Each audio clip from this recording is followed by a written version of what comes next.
What do you think? Should I pay like another 20, 30?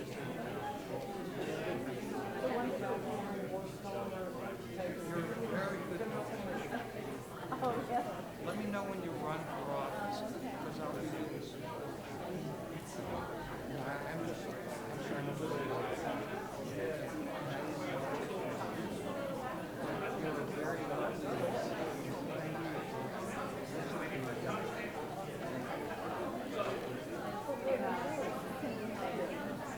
Thank you.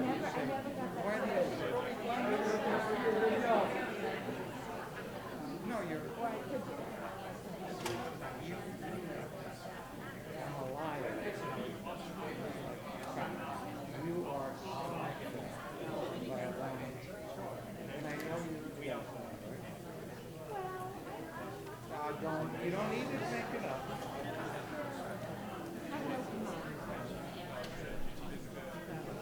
Well, all I know is I was voting in the presidential election.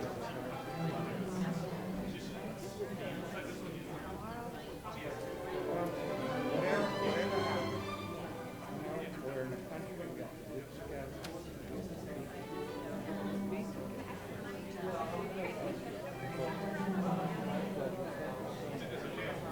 for listening.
watch that.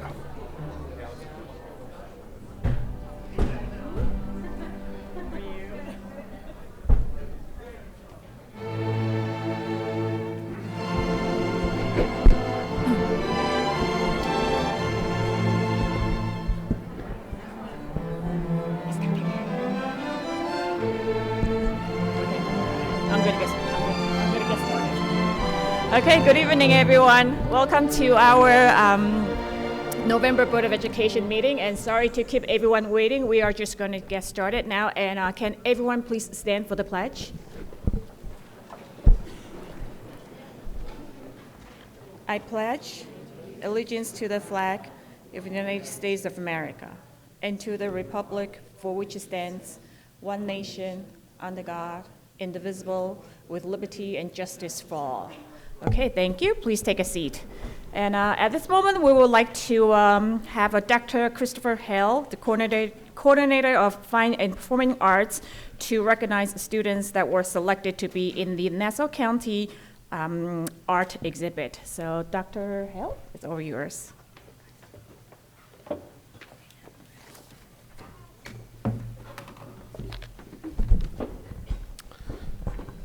Thank you, Ms. Chang, Dr. Rogers, and the Board of Education for giving us the opportunity to feature our visual arts department here in Syosset. Many people know that just like our music department, our visual arts department is nothing short of phenomenal, and they're busy all year round. Is there any way we can cut the music? I feel like I'm accepting the awards at the Oscars. They're trying to play me off. Okay, so they're busy all year round. Something we really encourage our students to do is to submit their work to public exhibitions all over the island. Our musicians get the time on stage where they perform and they get their recognition, but our young artists, their performance is in the studio. So until we get their work out there and we get their work seen, we're unable to just get them the recognition that they really truly deserve. And when you see the work that you're going to see tonight, you'll understand just how much dedication has gone into them honing their craft to the degree that it is. So just a short list of some of the exhibits that they participate in year-round: the Long Island's Best exhibit at Heckscher, the Art League of Long Island, Huntington Arts Council, Huntington Camera Club, New York State Art Teachers, PTA Reflections, Scholastic Art and Writing Competition. So the list goes on and on. But what we wanted to recognize this evening was a very special art competition that happens every year, and it takes place at the Art Guild over in Port Washington. The Art Guild is an old institution, but the building itself is actually from the late 1600s. It was one of the original houses of the Hewlett family on Long Island. It's a beautiful place, but it's very small. So they only take about 78 art pieces from all of the students in Nassau County. What I love about this exhibit is that it's an open call. So any student, grades 9 through 12, have the ability to submit their work, to be seen, and to be considered to be a part of the show. So just to be a part of the show, just to give you an idea, the total number of pieces they accept each year are about 78. And they receive hundreds and hundreds of submissions. So just to be selected for this exhibit as a high schooler is really quite an honor. So to give you an idea, we first started doing the show, believe it or not, 3 years ago. In 2022, we had 12 students accepted to the show, which was terrific. And then the year after that, we had 16 students accepted to the show, which was phenomenal. This year, out of the 78 pieces selected from around the county, 30 of them were from Syosset, so it was really tremendous.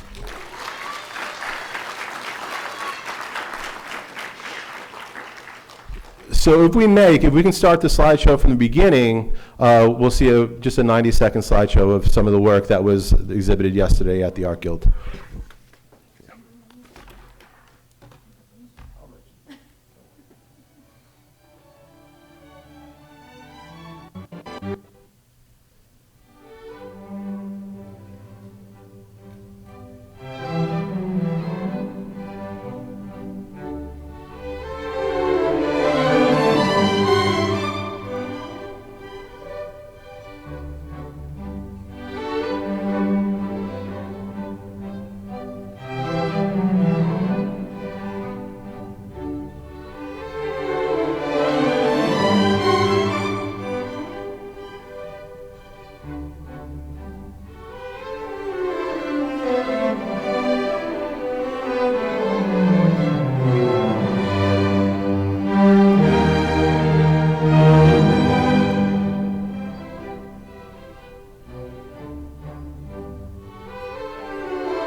And that music, just so you know, is also our Syosset High School Chamber Orchestra as an accompaniment. So I'd like to read the names of the students. We have some of them, most of them with us tonight. There was a beautiful reception yesterday at the Art Guild. I know many of the families were there as well. So just, I'm going to read all 30 names, and please join me in recognizing them.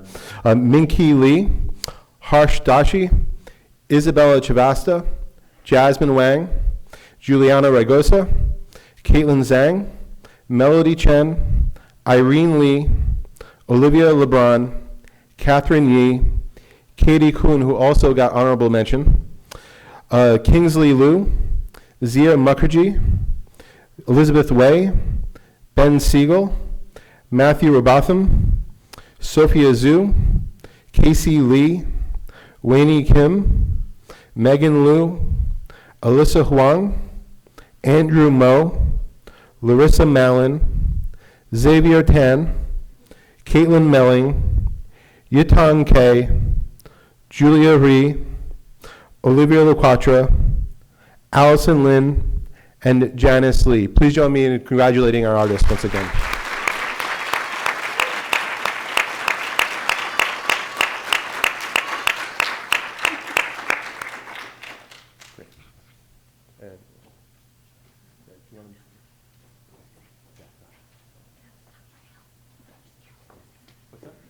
Okay, please give them another round of applause as they exit the auditorium.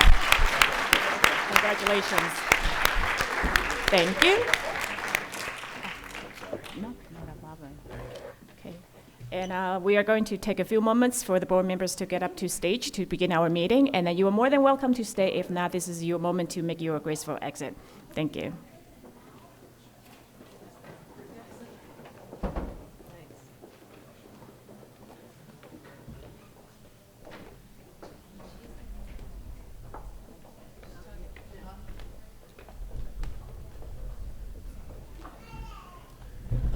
Thank you, sir.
Okay, to begin the meeting, we will have the public hearing on Policy 5300, Code of Character, Conduct, and Support.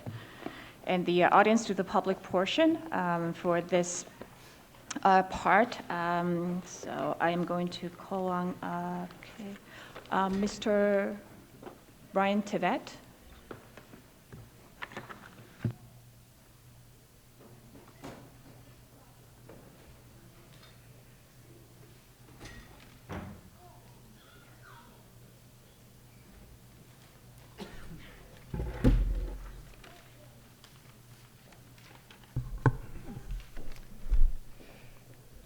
Madam President, as I am sure you are aware, according to the New York State education law, in order for a school district to amend its code of conduct, a public hearing is required which, quote, provides for the participation of school personnel, parents, students, and any other interested parties, unquote.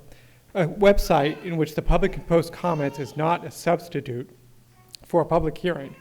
It seems to me that the district has not gone to great lengths to encourage the kind of public participation in tonight's hearing that the state education law is calling for.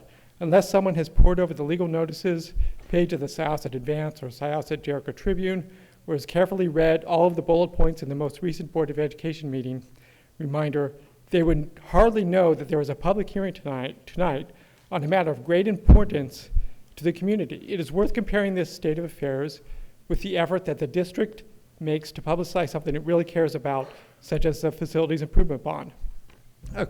Regarding the topic of the current public hearing, I want to draw attention to a significant change being proposed to the District Code of Character, Conduct, and Support in the section titled Public Conduct on School Property.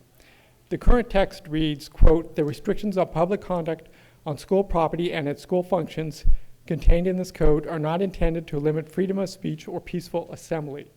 In the revisions that the board has proposed, the words freedom of speech or peaceful assembly have been changed to protected speech or assembly. The phrases freedom of speech and peaceably to assemble appear in the First Amendment to the U.S. Constitution, and their meanings are well understood by all Americans. Furthermore, the New York State Constitution states in Article 1, Section 8, quote, "No law shall be passed to restrain the liberty of speech," unquote, and in Article 1, Section 9, quote, "No law shall be passed abridging the rights of the people peaceably to assemble and to petition the government or any department thereof," unquote. In the Tinker case of 1968, the U.S. Supreme Court ruled that neither students nor teachers, quote, "shed their constitutional rights to freedom of speech or expression at the schoolhouse gate," unquote. So if the board cannot legally limit freedom of speech or peaceful assembly on school property or at school functions, why is the board considering removing language from the Code of Character, Conduct, and Support, which explicitly says that it does not intend to limit these constitutional rights? The phrase protected speech or assembly is not adequate, as it has no clear legal meaning and nothing like the profound legal and historical ramifications of the phrases freedom of speech and peaceful assembly. What in the world is meant by protected speech or assembly, and who decides what speech or assembly is protected? The community really needs an explanation as to why the board is making this change. If the board has found it necessary to no longer declare its intention not to limit freedom of speech or peaceful assembly, what then is the board's intention? In the community update email, which was sent to us on October 18th, the district states, quote, "We anticipate making more extensive changes consistent with the Anti-Bias Task Force recommendations in the next round of revisions," unquote. Regarding the change to the public conduct on school property section, which I highlighted, was the reason for that change to lay the groundwork for these more extensive changes, which are said to be consistent with the Anti-Bias Task Force recommendations? To be specific, was the board concerned that some of these planned extensive changes could be interpreted as impinging on freedom of speech or freedom of peaceful assembly? I would appreciate it if the board can answer these questions during this public hearing. Thank you. This closes the audience to the public on the public hearing portion. And thank you so much for your comments. And the board did discuss the hearing part at a previous meeting, and it was also in the Dr. Rogers community update that was sent to the entire community. And then Dr. Rogers, did you want to?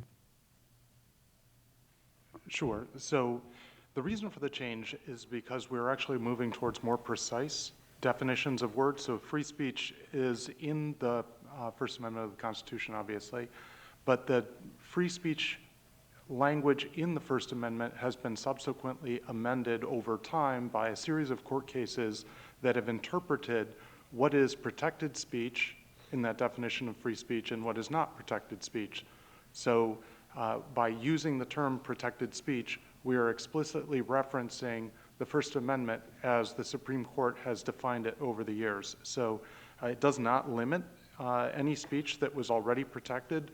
The language referred to protected speech before, but this is more precise language, and as we find ourselves in a period where more precision in language has proven necessary, that change was made.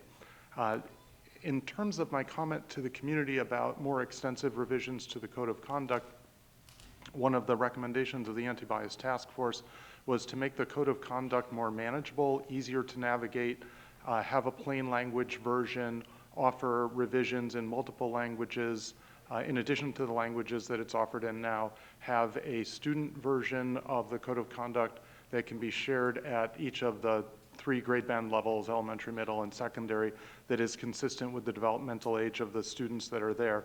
So that's a fairly lengthy task, and so I didn't want the community to think that we had overlooked those recommendations from the Anti-Bias Task Force, but rather that the changes that were being incorporated into the code had been refinements that had been worked on, but they are not as extensive as what was recommended by the task force. So that work of doing what the task force had recommended has started, but it's not something that's going to happen right away, but I didn't want the community to think that it had been overlooked. So that's the reason for my statement, and that's the explanation for the change in language. Okay, thank you, Dr. Rogers. And then we are going to have Ms. Jill Sanders from Colin Danowski to present the district's audit report. Thank you very much. Good evening to the Board of Education, Administration, and the community. I am a partner with Cullen and Danowski. Each year, the State Education Department requires that the school district undergo an external audit, and that's really a review of the books and records to make sure that what's leading up to them, which is the financial statement, is fairly presented in accordance with generally accepted accounting principles. And so I've gone ahead and we've completed the audit, and we've rendered our opinion. There's 3 pages of the opinion in the financial statement. With respect to the internal control structure, the school district has a very good internal control structure in place. These are the checks and balances over the various financial transactions that the school district handles. We had no management letter. We have no communication under AUC 265 describing any significant deficiencies or material weaknesses. The financial statement snapshot as of June 30th, 2024 shows that the school district is in good financial condition. They work very hard to maintain the spending within the budget and try to generate whatever revenue they can by investing funds in places which are secure and collateralized in order to generate and take advantage of the good interest rates that were delivered during the last year. So it's a good financial report that I'm giving to the Board of Education, Administration, and the community. We have 2 other documents that we provide. One is a communication under AUC 260 to the Board of Governance, and this would tell you whether or not there were any difficulties performing the audit, and there were none, whether or not there were any deviations from the standards, and there were none. And we did have great cooperation from the school district business office and staff. The 3rd document is an extra classroom activity report, and it shows you by club or activity, those that are authorized by the school district, what receipts were collected, what expenses took place during the year, and there's an opening cash balance and ending cash balance for each of those clubs and activities in the aggregate. And so we looked at that, and we looked at the controls over the extra classroom activity funds in our work, and those controls are good and appropriate. Thank you, Ms. Sanders, for the presentation. Okay. Thank you very much. Thank you. Okay. And next, we are going to have the next item will be the approval of minutes of the October 15th, 2024 meeting. Can I have a motion, please? Mr. Rotolo, seconded by Dr. Park. Are there any questions? All in favor? Opposed? Any abstentions? And the next item is going to be Dr. Ruvel. Can we have the treasurer's report and the appropriate adjustments, please? Thank you. As shown on the treasurer's report, the cash on hand for the month end September 2024 was $80,332,027.82. It shows that bank balances for all cash accounts were reconciled to the book balances and were collateralized in accordance with the district's banking agreements and investment policy. Thank you. Okay. Thank you, Dr. Rufo. Can I have a motion, please? Mr. Greco, seconded by Ms. Levitan. Are there any questions? All in favor? Opposed? Please speak up. Opposed? Any abstentions? Okay.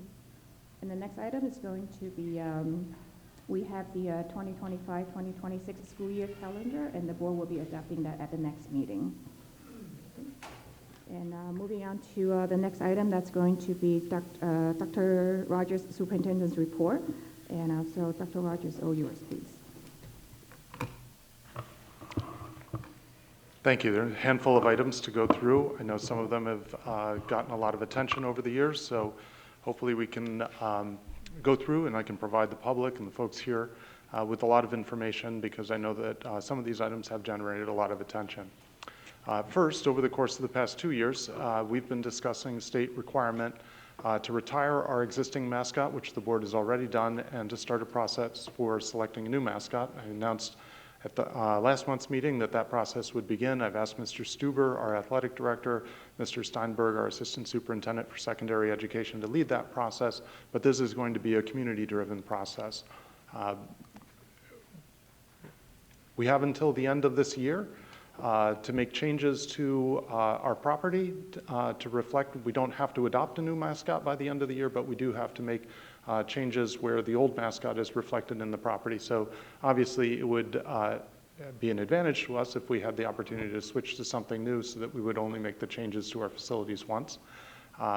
So we contemplate a process that works through the fall and winter to assemble a committee of folks to do essentially two things: to come up with a set of ideas for what would constitute a mascot that maybe reflects certain values of the communities and might have some just logistical advantages, easy to recognize, not consistent with something that somebody else has, et cetera. And again, in previous board meetings, I've given lists of the kinds of things that other school districts have used to evaluate it, but we would want a committee of our own residents to make those decisions for us and to lead a process by which members of the community can provide input, both in terms of how they want the community to be reflected, and also a place to collect ideas from residents or people connected to the Syosset community, perhaps as alumni or parents, to make suggestions for ideas that they would want to have first the committee consider and then ultimately have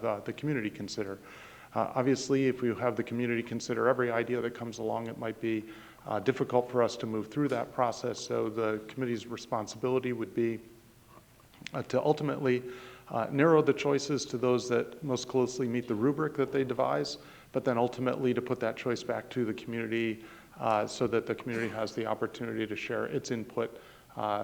We're envisioning a public comment period on some proposed options, and then having the committee narrow those options based on that feedback to ultimately create a handful of options that the community would vote on. So I've watched dozens of other communities go through this process and seen some of the processes that they've used, and this is consistent with what has typically been the process that most school districts have used. Our hope would be, if this is successful, that the launch would be sometime in the spring. That would inform our decisions about how we would make changes to the facilities, and it would also give this year's students the opportunity to see what the outcome of this process would be before they leave for the summer. So we'll be sending out email from the district to notify people about this process. Obviously, we'll be advertising it on social media in the hopes that folks who are not on email but are still following the school district as alumni would have the opportunity to see what's going on. We'll notify folks about this on multiple occasions, hopefully in order to have the broadest possible input into the process, so that hopefully there's a lot of sense of buy-in in terms of what the process yields. So I want to talk a lot about regionalization, and I'm going to try to go through some of the process. This will be a detailed presentation. I don't want it to, it may end up being boring, but I'm not trying for boring. I'm trying to go through a lot of history and also a little bit of a civics lesson in terms of how things work.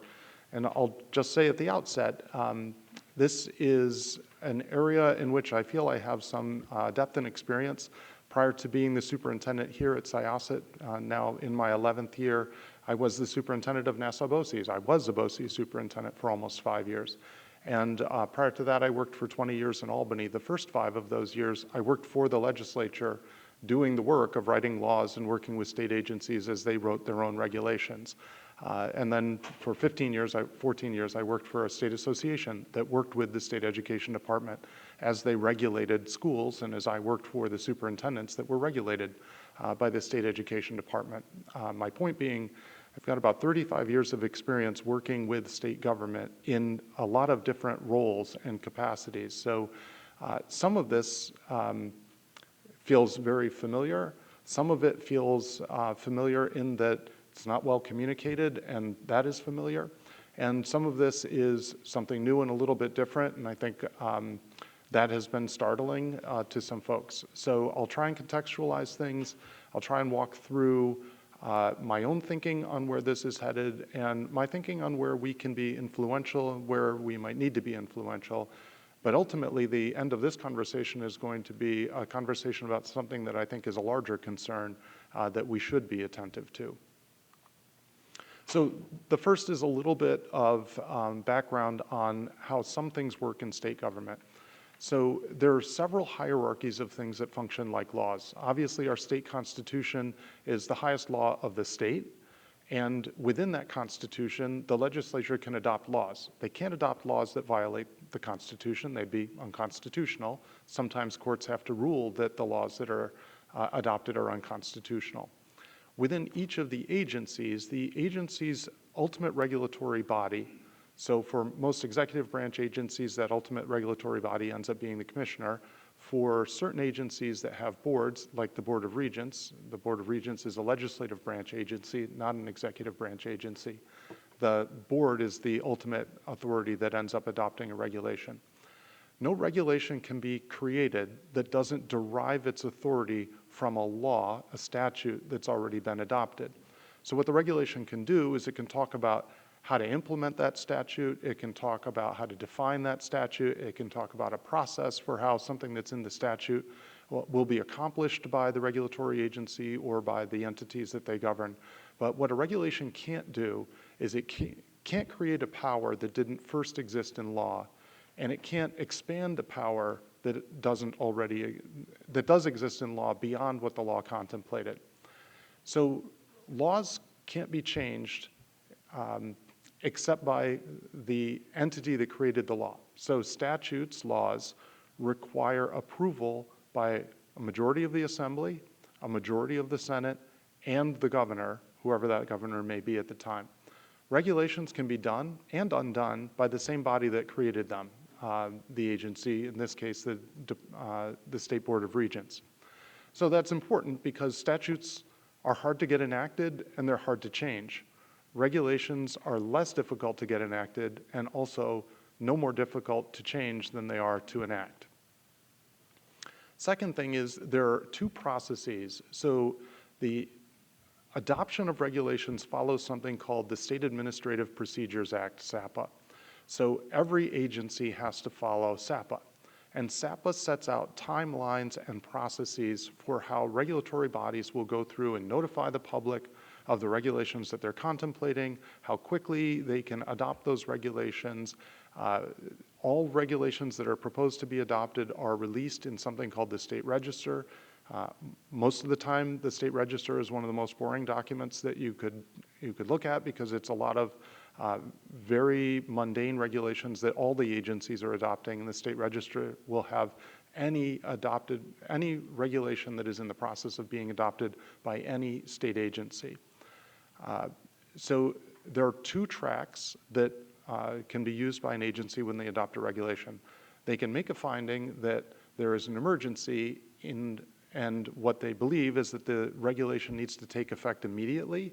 And so they use the emergency process, but really the only difference between the two processes is in one process, both of them require about 90 days to take final effect. Both of them require full adoption in order to take final effect.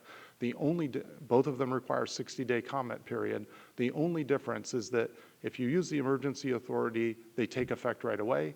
If you don't use the emergency authority, they take effect after the 90 days when they're permanently adopted. So what the department has said in this case is they wanted to get school districts working on the strengths and weaknesses tool right away, and so that was their rationale for using the emergency process essentially to get school districts started on the tasks that they've assigned us. Then lastly, it's important to know, and there's been some consternation, that these regulations have somehow created some new powers or limited some other powers. So the powers of boards of education are also contained in statute, and not just in the statute, but in every court case that has subsequently defined the roles of boards as boards test the limit of these authorities that they have in law. Sometimes the courts will rule in favor of the board, sometimes the courts will rule against the board, but all of these things represent the body of law, and the case law supersedes regulation. that defines how school districts operate, because school districts can operate with any of the powers and duties of boards. So strictly because of the historical accident of how a school district may have merged through the period of the first half of the last century. So in the early 1900s, there were 10,000 school districts in New York, and there was a whole lot of mergers and reorganizations through about the 1950s. And if you used one process, the school district that you wound up with was called a union-free school district. It's not free of unions. It was united through a unionization, and then it became free of the oversight, ironically, of the district superintendent. A central school district was created from a merger known as a centralization. I give you all of this history only to say that there is no difference in law between a union-free school district like Jericho, our neighbor next door, or a central school district like Syosset or Plainview as a central school district. In law, 1709 and 1804 read identically. Why did the legislature keep these two sections of law separate all this time? Because no one knew what would break if they merged them. So are there other laws that refer to Section 1804? Is there another law somewhere that refers to 1709? If you merged them, would you break one of these references? So they've just continued like this, but every time the legislature makes a change to 1709, they make a mirror image change to 1804. All of which is to say that nothing in a regulation that the State Education Department, the Board of Regents adopts can change the fact that the powers and duties of a Board of Education are already specified in law. Similarly, and I know this having been a district superintendent for 4.5 years, the powers and duties of the BOCES superintendent are also written in law. They're in 2216. The entire 2216 of the education law specifies most of the powers and duties of the district superintendent, not all. But that whole series of laws, 2215, 16, 17, 18, this is where all the powers and duties of the district superintendent can be found. And these links will go live when this presentation is posted online, and folks can read all of these sections of law. But I point out paragraph 14 specifically because the language in paragraph 14 is essentially paralleled and parroted in the regulation that the department adopted back in October. And it doesn't create a new power, it just restates the power that already exists in law to make investigations, make reports to the Commissioner of Education on any matter or act as the Commissioner shall request from time to time. So as the BOCES superintendent, I did do investigations in component school districts in Nassau County on behalf of the Commissioner at that time. That power, that duty already exists in law. But in the end, all one can do, all the BOCES superintendent can do with that investigation is give it back to the Commissioner, and then the Commissioner decides what to do or not to do with that investigation. So ultimately, the power doesn't rest with the BOCES superintendent. The power to do the investigation on behalf of the Commissioner rests with the BOCES superintendent, but the Commissioner always had the power to do an investigation in the first place. My point is, it doesn't create any new authority for the district superintendent. Another point is, there's no way that the regulation can create the context where the state would be able to force mergers on school districts because, again, the process for doing a merger is controlled by law, and law supersedes regulation. So the process for mergers is in 2218 of the education law, and it requires 6 votes total before a merger can occur. Both boards of education of the, let's say it's 2 districts that want to merge, sometimes it's more than 2, but both boards have to vote for it, and then both communities have to vote for it not once, but twice. So the boards vote for the merger first time, and it's called a straw poll, and if both communities vote in favor of the straw poll, then the Commissioner of Education will allow a study to occur where the reorganization, the merger, is studied.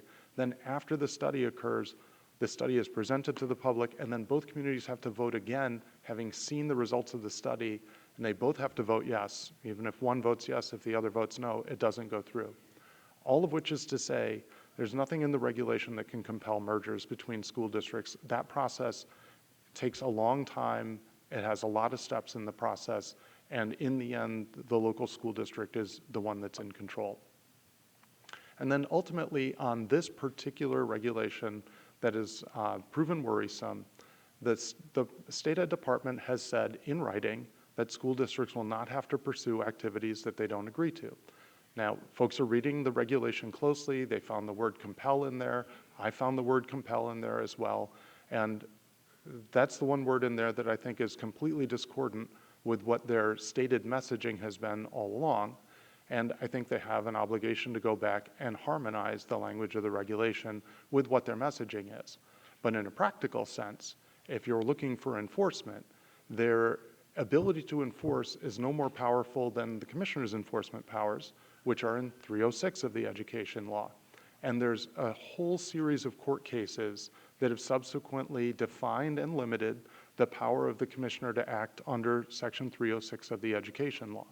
So if the department has put in writing how they intend to operate, the same courts that have looked at other cases like this over the years and defined where the commissioner's powers are would see that the department has repeatedly in writing messaged to all the regulated entities, school districts, that they do not have to perform activities that they haven't consented to. And this would be powerful evidence of what the department was trying to do, notwithstanding the letter of their regulation. Nevertheless, today there was a Regents meeting in Albany. So we're paying attention to the Regents meeting, and as I anticipated, Long Island's Regent, Roger Tillis, asked for amendments to the regulation to clarify that no district would be required to participate against their will. And the counsel to the State Education Department, their attorney, said that they're going to bring those amendments back to the board in December. So the regents cannot permanently adopt their regulation until their January meeting. So if they're presented with amendments to the regulation in December before they adopt their final regulation in January, they would have full opportunity to consider those comments, those changes. So there is a lot of time left to see if the department harmonizes their regulation with what their stated intent has been in writing on their website and over again at public meetings and on the webinar that you may have read. If the department doesn't harmonize their regulations with what they've been saying all along their intent is, then I think I would become concerned. But right now, what I'm seeing is, and again, having watched the agency's work for 30 years, I'm seeing an agency put out a regulation, take 60 days worth of comment, take a lot of criticism, and immediately at a staff level, respond to that criticism by saying the things that folks would want them to say, and then saying that they're going to bring back changes for the board, the official board, to consider before they do any kind of a final adoption.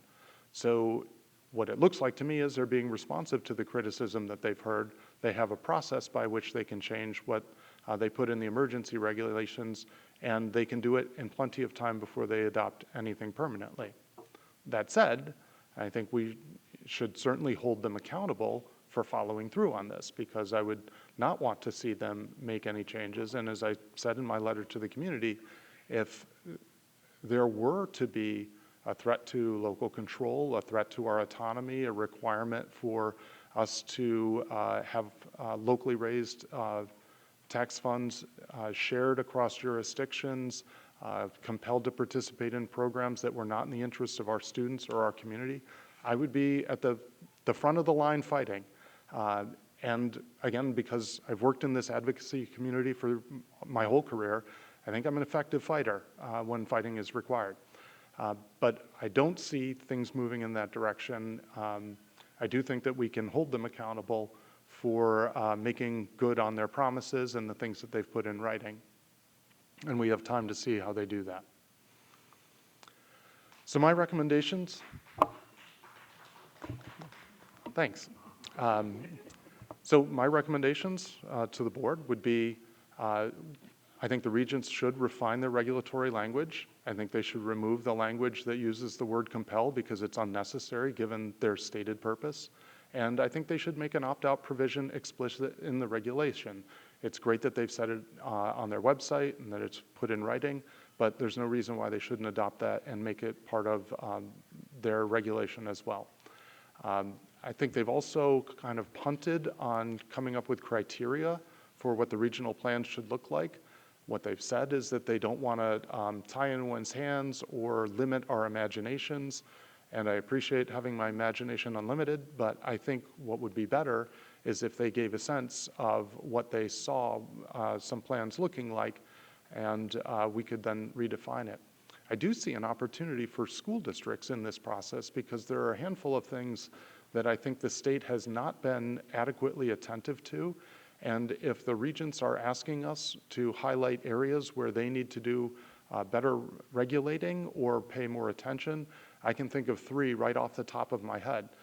As a result of a court case in Connecticut, we are now required to pay for the education of particularly disabled youngsters, not just through the age of 21, but through the age of 22. But the state did not change any of the ways that they pay for special education to reflect that we now have to provide 1 more year. So even though the state has told us that they've moved the age from 21 to 22, they haven't made any of the changes that would provide the funding that they provide for students 21 and below. So every school district is responsible for paying for that 22nd year on their own. So that's something that needs to change and something they need to be attentive to. Second, I believe at the beginning of this year, we were fortunate in that we were able to find seats for all of our preschool special needs students, but across the county of Nassau, there were 300 students that we were short 300 seats for special education students. This is a place where the department needs to identify and find more resources because there should be no child that doesn't have a seat in preschool special education if they deserve one. And then lastly, when I was the superintendent in Nassau BOCES, one of the services that we offered to school districts was inpatient mental health services. And I testified before the state and told them that they could triple the number of seats that I had, and I still wouldn't be able to clear my waiting list. And here it is 11 years later, and the problem is no better today than it was 11 years ago when I testified. So if anything, what we've seen post-pandemic is there are more challenges for students with mental health. So this is another area where I think the state needs to be much more aggressive and much more innovative in providing us with services. So my plan for this process is to use it as a way to argue for things that the state should be more attentive to and supports that we need from Albany, not just what we can do here, but what they can do for us. So as I said, what should our red line be? My recommendation would be our red lines would be a loss of local control or some sort of compulsory participation in a regional plan. Short of that, if they want us to get together and talk about ideas, I kind of feel like it's my obligation as a steward of public funds to at least explore ideas that could make us better at serving kids or more efficient at using taxpayer resources.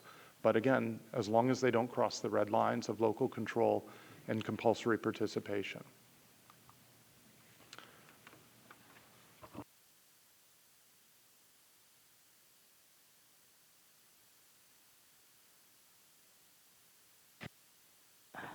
All right. Thank you, Dr. Rogers, for clarifying a lot of the points. And then for now, I would like we can take questions just on the mascot process.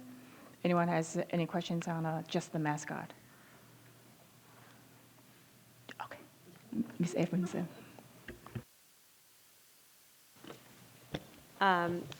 So sorry, but just on the mascot selection under the Create the Mascot Committee, you wrote no limit to the number of members on the committee, which is fantastic in concept because I really don't want to turn anybody away who wants to be involved. My concern is, or do we have a concern in how efficient that will be, like too many cooks in the kitchen type of scenario? Maybe we should think about that a little. Thanks. I can't remember exactly which meeting, but we did kind of bat this around as a board, and I think we were feeling like we didn't want to turn anyone away. We mentioned that Sewanaka had managed to do this without imposing a limit on the number of people who could participate, and we were sort of looking at that as a model. I share your worry that we might become an unwieldy committee and that might slow down our ability to move through this year. And we were talking about how we would structure it. I think to the extent that there may be some alumni who want to participate, there may be some folks who aren't even in state. So we're imagining a hybrid kind of a meeting where there might be some people in person and other people who are participating or maybe just observing through a streaming link or a Zoom link or something like that. I'm under the impression that there are going to be quite a few students who want to be involved in that, and I think we also wouldn't want to turn students away. So if we get into this a couple of months and the committee is, for whatever reason, an obstacle to our progress, I'll certainly come back and report that to you and ask you for some advice on how we should move. But having seen other districts manage this successfully, including districts that are about our size, I'm willing to take our chances and hope for the best. Okay, anyone else? Ms. Levitan?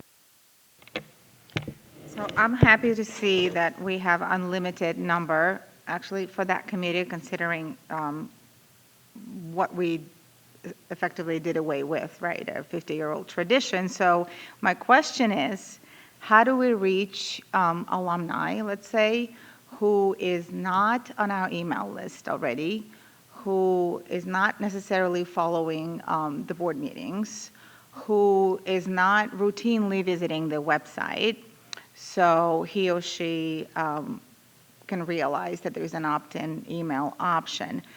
How do we ensure we reach every single member of this community who is passionate about the issue and who would like to partake in this? Well, I won't promise you every single one because I don't have an algorithm to get there, but I do know that there are groups of alumni, certainly more recent alumni, that have maintained social media channels and things like that. So we're going to try and take advantage of social media as much as possible.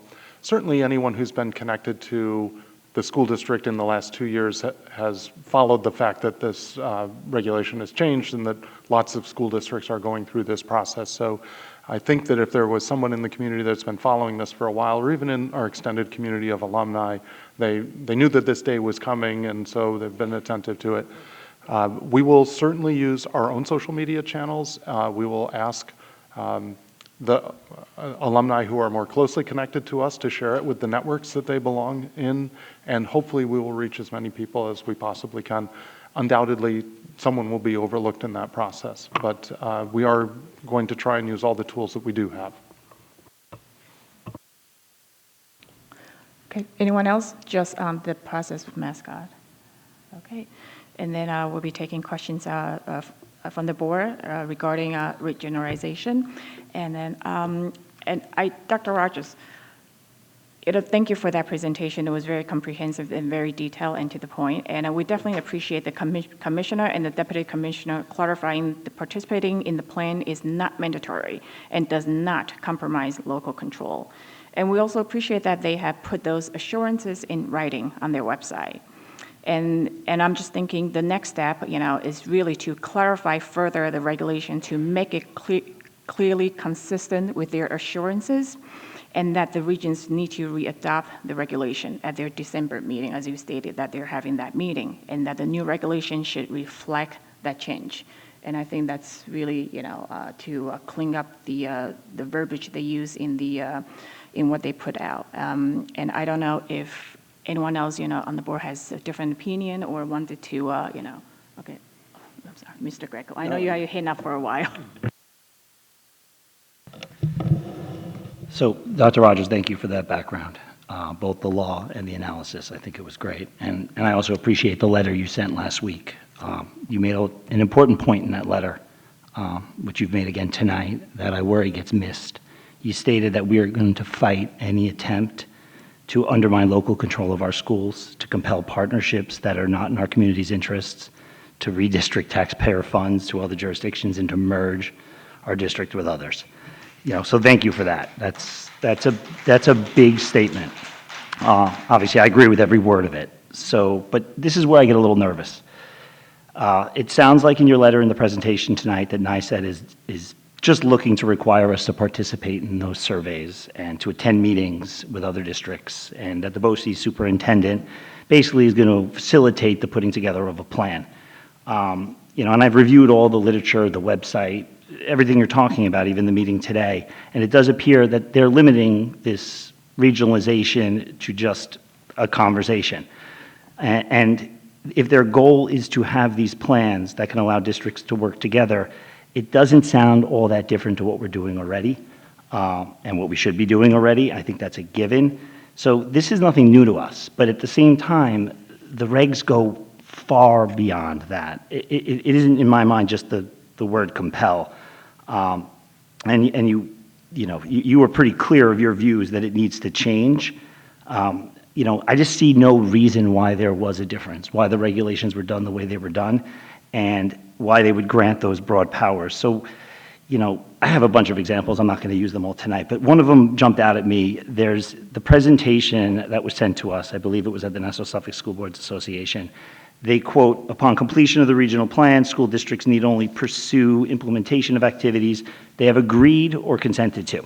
Obviously, I'm fine with that, but that's not even close to what the regs say. There's no consent right in the regs, and Section 124 talks not just about being forced to have us comply with it, but they talk about implementing approved regionalization plans, and that we must undertake other responsibilities in the plans that are also directed by the commissioner. So I think there's a lot of cleanup that is needed here, and obviously I don't agree with any of it, and I think it's all inconsistent with what they're saying now. But I don't understand why they have a difference, and because of that, and I'm not going to, trust me, I don't want to grandstand about why I think they did this.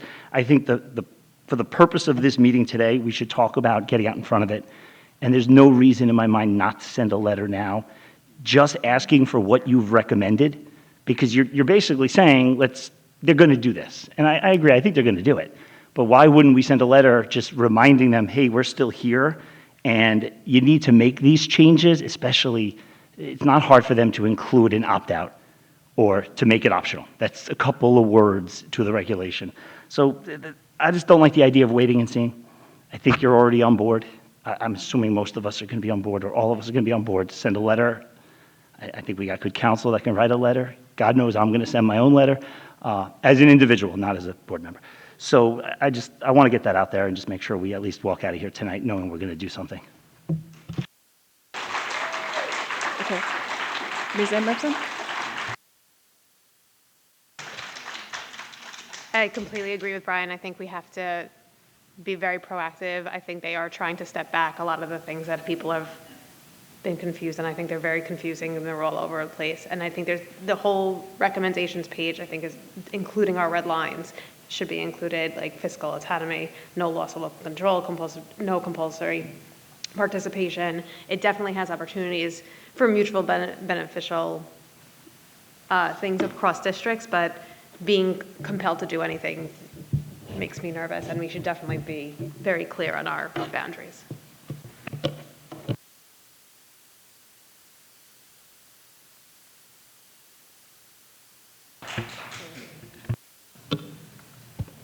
I don't know if you want us all to see how we feel about. Okay. Okay. But I was actually going to say what Brian and Lynn said. Fully agree that there doesn't seem to be any downside to putting a letter out there that says what we're okay with and what we're not okay with, and to say that we, want to maintain control and everything, everything that Brian and Lynn said. So I think that there's zero downside to sending a letter out, and we should do it.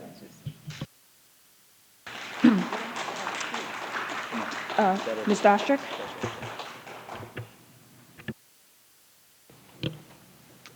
So I'm in agreement. I know this isn't the consensus part of the discussion, but the question that I had is the regulation clear about what penalties might be enforced if we don't comply, even with the gathering of information or at any step along the way? Here's my worry, okay, and I don't know if this is out of place, and this is why I'm asking the question. the analogy I think of is when the federal government says everyone needs a speed limit on the highways, but we can't actually enforce a federal speed limit, so we're just going to withhold your funding if you don't have a speed limit. Do the penalties envisioned or allowed in the regs have the commissioner the ability to withhold our funding if we're not complying with various aspects?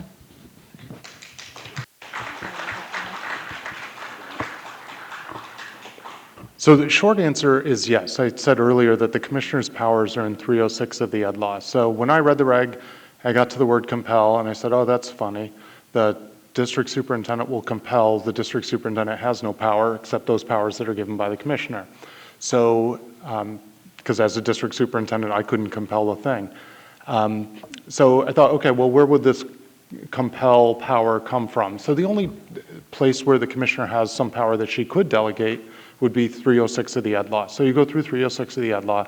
She has the ability to withhold funds, or she has the ability to remove officers. Those are the two powers that are in 306.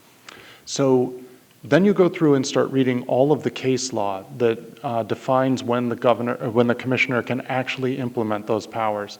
And it turns out that the bar for removing a publicly elected official, all 9 of you, for example, is very high. So there are cases, again, the authority that is written in law is just a couple of sentences, but then you have pages and pages and pages of court cases behind it, and the book is called McKinney's, in the McKinney's, and you just see how that power is whittled down over and over again. And again, the same thing, the ability to withhold state aid.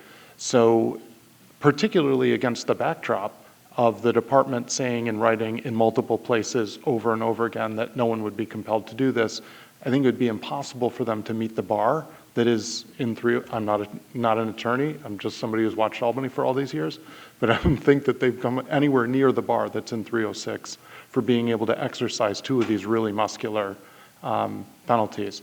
So it circles back to where I think I see you going, which is if they've already said this is not their stated purpose, then they don't need that language in the regulation and they should change it.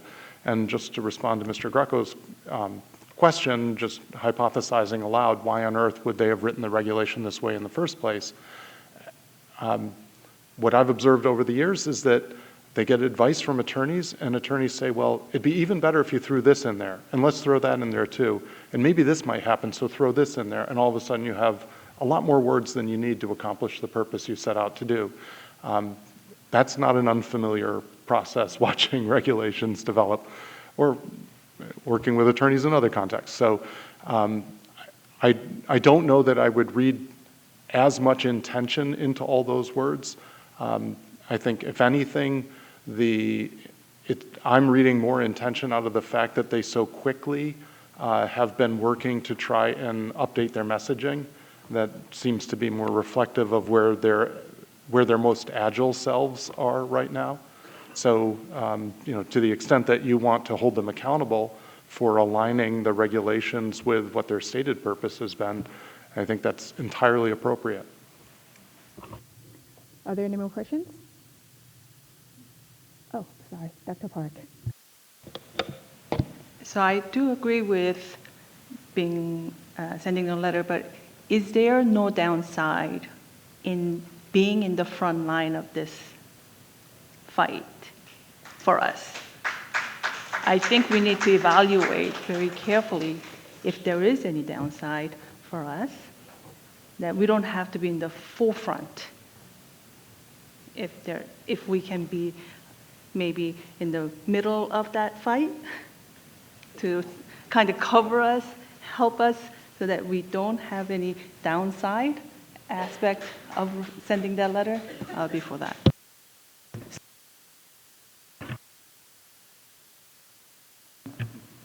So Dr. Park, you're trying to figure out the pros and cons of being on the front line and also sending the letter. Okay. So I don't see any cons for the approach that I hear the board coalescing around taking.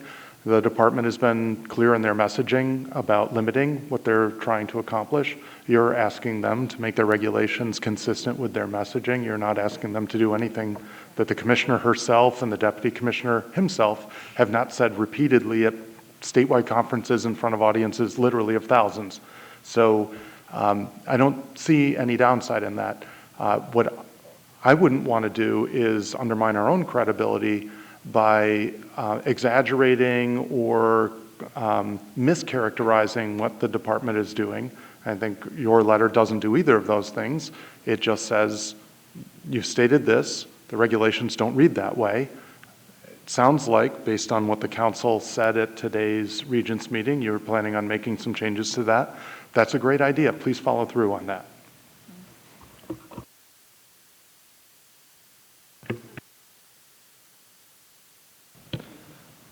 Yeah, and Dr. Rogers, correct me if I'm wrong, but we're in the comment period for the regulations currently, which means they're inviting us to send comments to them. I don't think it's particularly inflammatory to give commentary that says we don't agree with being compelled to follow regs that were initiated under an emergency procedure without consultation. I don't feel like that's an outrageous point. I'm going to wrap up. So we're sending it. Yeah. Okay. All right. Thanks everyone for your inputs, and then it's also very important that Dr. Rogers, in your community update that was sent to the community, the second paragraph. I'm not going to read. I'm not reading the entire thing, but it's really saying that anything that's not in our community interest or lose the local control, and I think that's very important in this context. And then it looks like the entire board is in agreement to send a letter, unless I'm wrong. Good. Okay, so Dr. Rogers, could you please draft a letter and then let the board review it before we send it out? And then once that letter is being sent, we will share a copy with the community. Okay.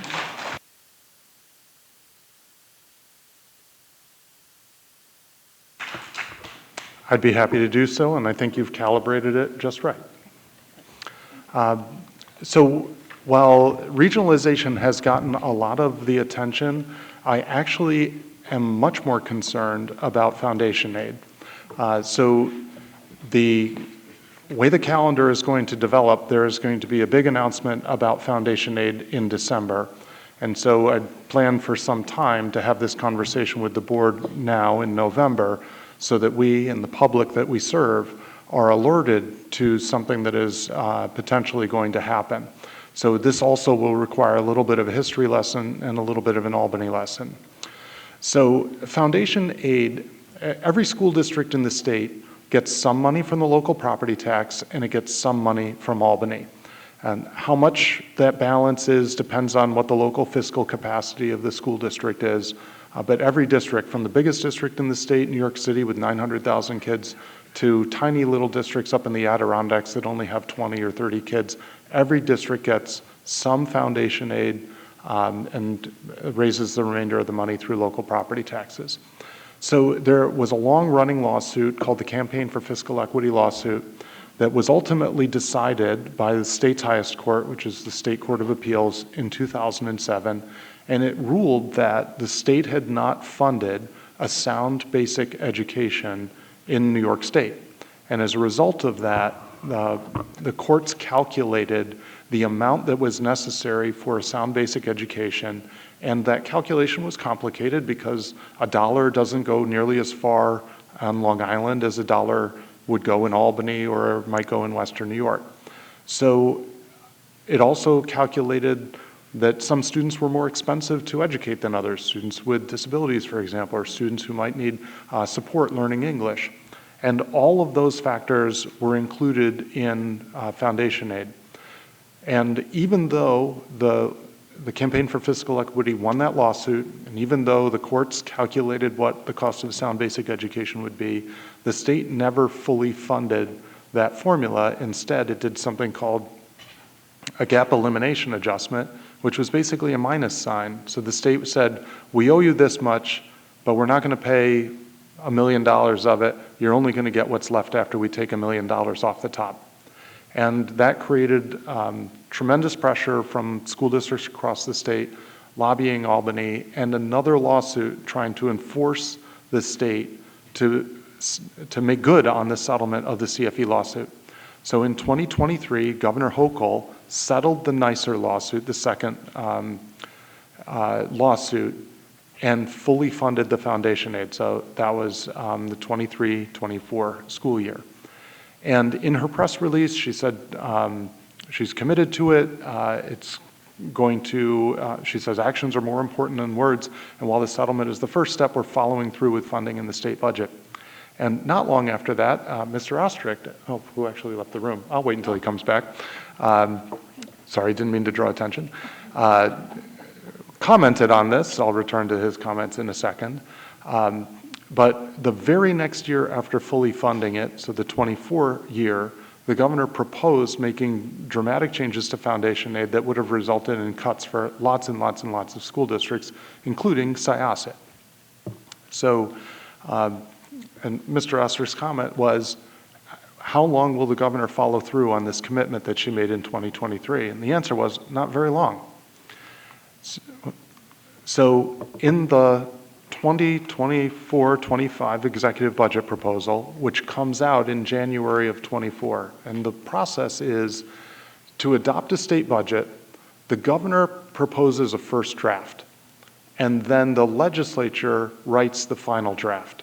There are a lot of rules about how the interplay occurs between the two branches of government, but the bottom line is that the governor offers the first draft in January, and the legislature finalizes the budget usually in April, and then we start taking advantage of that budget in the following school year, which starts in July, but school itself starts in September.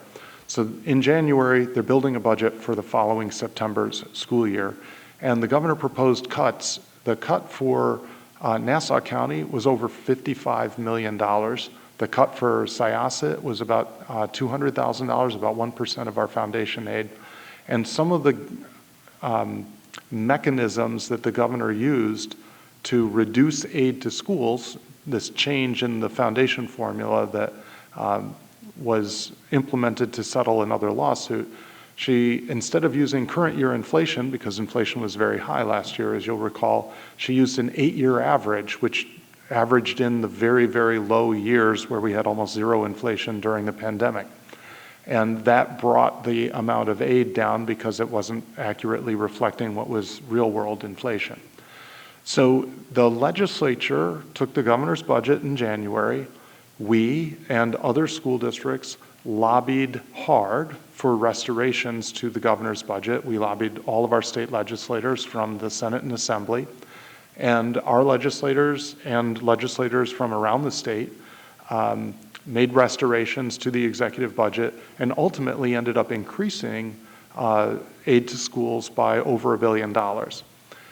But after the governor signed that budget, in that budget, they gave money to the Rockefeller Institute, which is affiliated with the SUNY Albany, and that institute was to report back to the governor by December 1st, so next month, recommendations for how to change foundation aid. And some of this is overdue. So for example, the foundation aid formula uses student poverty rates from the 2000 census. And you'll see in a slide or two how much Syosset's poverty rate has changed in just 4 or 5 years. So using 24-year-old data to measure student poverty, clearly out of date. Labor costs in the formula are 14 years old.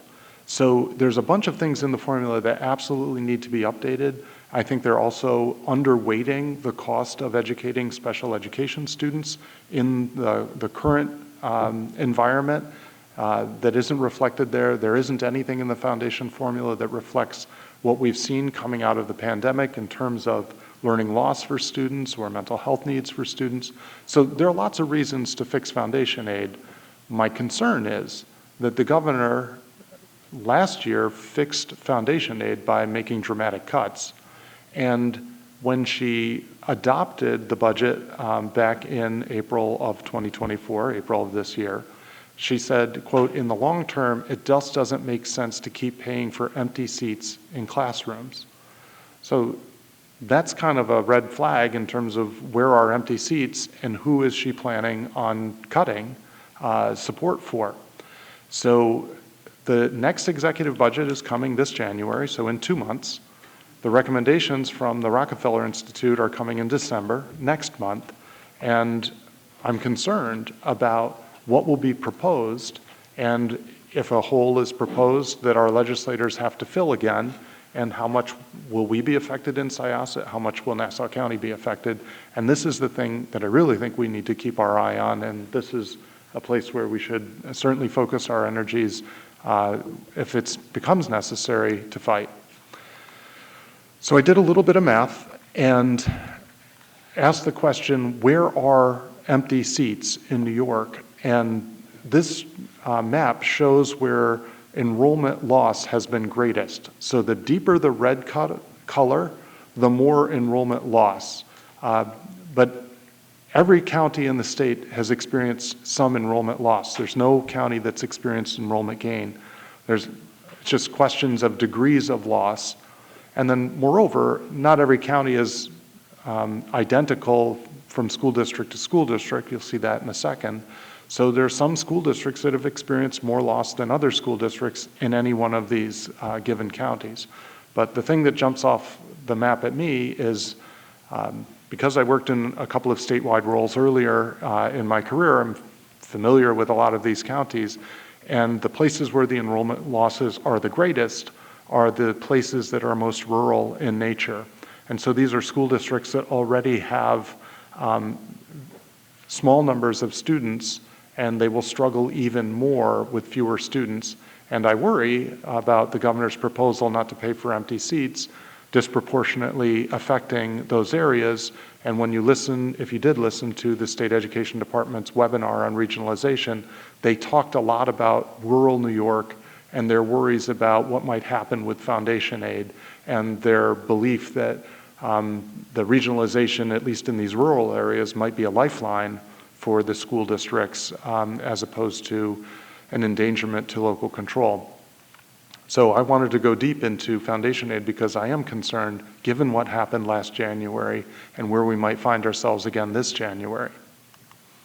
So this is Nassau County's enrollment change. These are the 56 school districts of Nassau County, arranged from the greatest enrollment loss since 2016 to the greatest enrollment gain.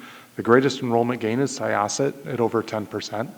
And it gives you a sense, a little more than two-thirds of the county has been losing enrollment. A handful of districts in the county have been gaining. One school district in the county has really been gaining a lot. That's us. And that's what's behind our facilities needs, and it's a lot of what's driving, our attention and our focus to make sure that we serve the students who are here. So we, again, just if the governor is talking about empty seats, I do worry about what that means for enrollment. I don't worry about what it means for enrollment for us because we're up 10%. But even though we're up 10%, the governor still proposed cutting us by $200,000 last year, which, again, does not make sense to me. So having worked on state aid at the beginning of my career, something I'm familiar with, the factors that the state considers in allocating state aid, by every measure, we should earn more state aid. Our enrollment is up. Our student poverty has gone from 6% to 16%. So talk about using 2000 census data. Look how much our data has changed just in the last 5-6 years. Our numbers of English language learners have almost doubled, again, in the last 5-6 years. And the state has a complicated formula by which they measure local fiscal capacity.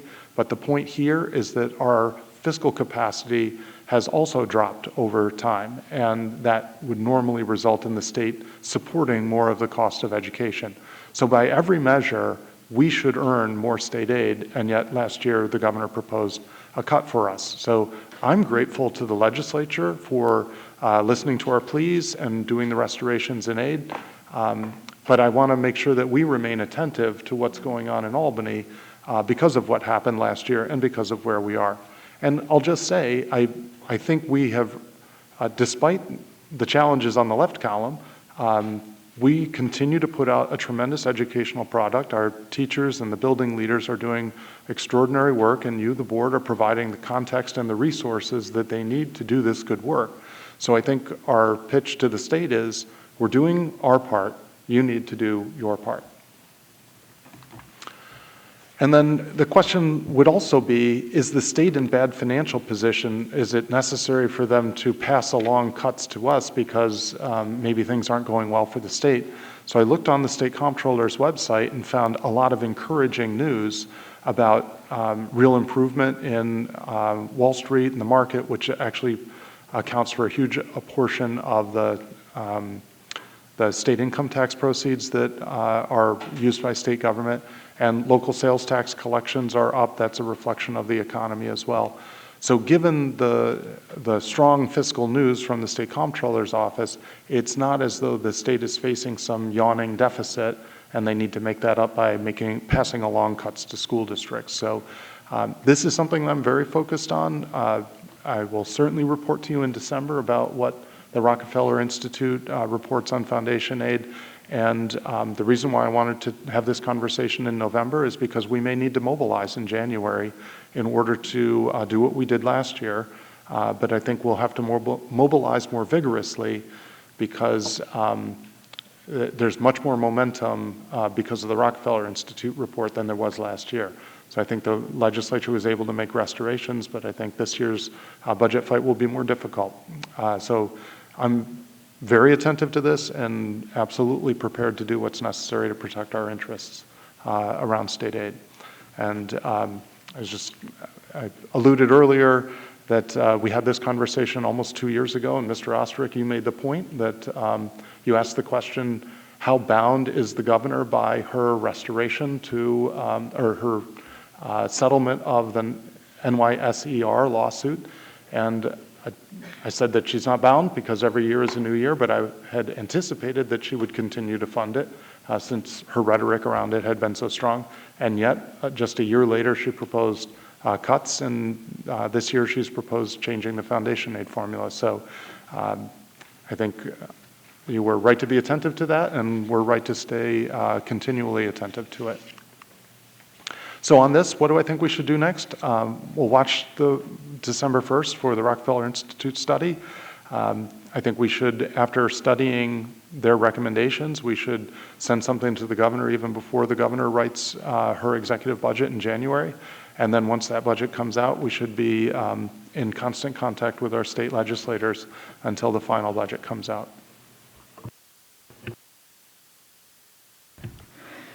Thank you, Dr. Rogers, for that foundation aid presentation, and also for staying in the forefront again, to stay on top of the foundation aid studies, and as well as writing to the governor in advance of the executive budget proposals.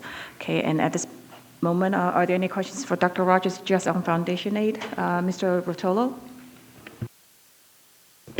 Thank you, Dr. Rogers, for all the explanation. I just want to add that I'm also part of the Nassau-Suffolk School Board Association, and both Nassau and Suffolk are very focused on the Rockefeller and foundation aid and poverty aid calculation.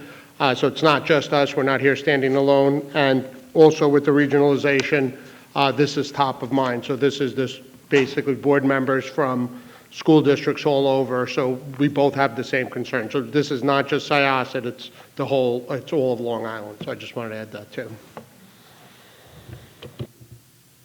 Mr. Ostrick. So, Dr. Rogers, there's been a high level of energy, civic engagement, enthusiasm, worry, anxiety about the regionalization, and now we've tossed the state aid on the pile. Can you help us sort out where individuals who are concerned should be focusing their attention first or second? In other words, how would you direct this energy of folks in the neighborhoods who want to do something because they have anxiety? Prioritize for them the best use of their time, pens, and emails. Well, I won't discourage anyone from doing what you are going to do as a board, which is write to the regents and say, make your regulations reflect your rhetoric. So that's a productive use of time right now, right up through January when the regents make the final adoption of their regulations, the formal adoption of their regulations. And I think in this very moment, we're waiting to see what comes out from the Rockefeller Institute.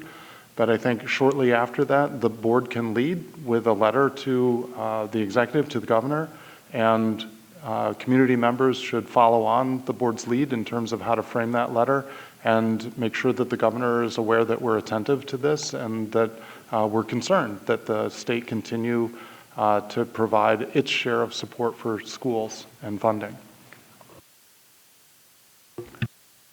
Okay, are there any more questions for Dr. R? Okay, thank you again, Dr. Rogers, for your presentation. And there are no legislative items, and then we are going to do our discussion items. About 10 days ago, the board attended the 2024 NYSSBA annual convention in New York City, and then we have a few board members who would like to give us an update. And for the law conference, Dr. Park? So we attended the annual NYSSBA convention in New York City. AI was front and center. During the school law seminar, they addressed legal considerations associated with using AI in the public school workplace. As amazing as AI is, it's not perfect, and understanding its limitations, bias, and unintended discriminatory outcomes is important for its legal concern and practical ramifications.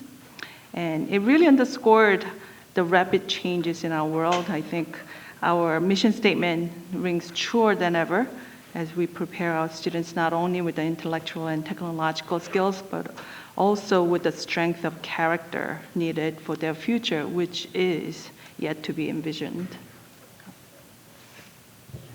Thank you, Dr. Park. And Ms. Valco, would you like to talk about the convention itself?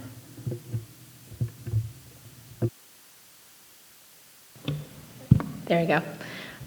So it's always wonderful to get to go to the convention because it's really a great experience to be able to meet with the other board members and other school districts to see the problems that they're facing and how different districts handle different problems. And at the convention, there's so many different and varied presentations. You can find presentations on so many different subjects. I was going to touch a little bit on AI, but since Shani did, I'm going to skip it. So I tend to be drawn a lot to the mental health presentations because I think that it's so important what's going on with our students to make sure that they're healthy and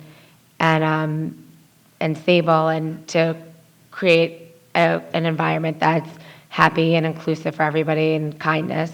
So I always tend to drawn to that, and also I know on everyone's mind is social media and all that stuff. So I went to see a lot of those presentations, and there was a few interesting takeaways that there was at the very end, the last presentation that I sat in on.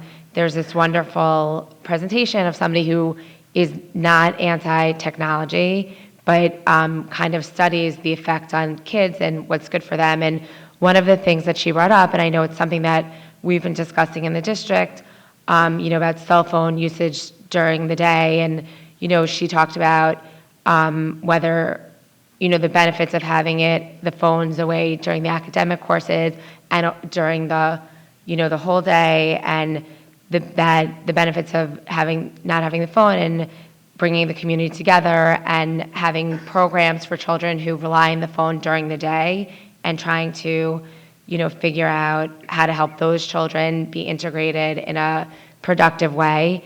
And so that was super interesting to me. One of the things that she touched upon also was multitasking, which I think everybody is super guilty of. I know I'm very guilty of multitasking. And I actually came home and told all of my friends this, that when you multitask, even simple things like watching a game on TV and scrolling through your phone, which I'm guilty of, it actually, she said, created a fight or flight mode in your brain. And I thought that was so good for the kids to learn that it actually confuses your brain. It doesn't know what to do, and it makes your body stressed out. So I came home from there and have made all of my children stop multitasking while they're watching TV, and they've now been putting their phones down. But it was really great hearing about all the different mental health things and the social media benefits, and being able to bring it back to discuss as a board on how we could help our children. So some tidbits.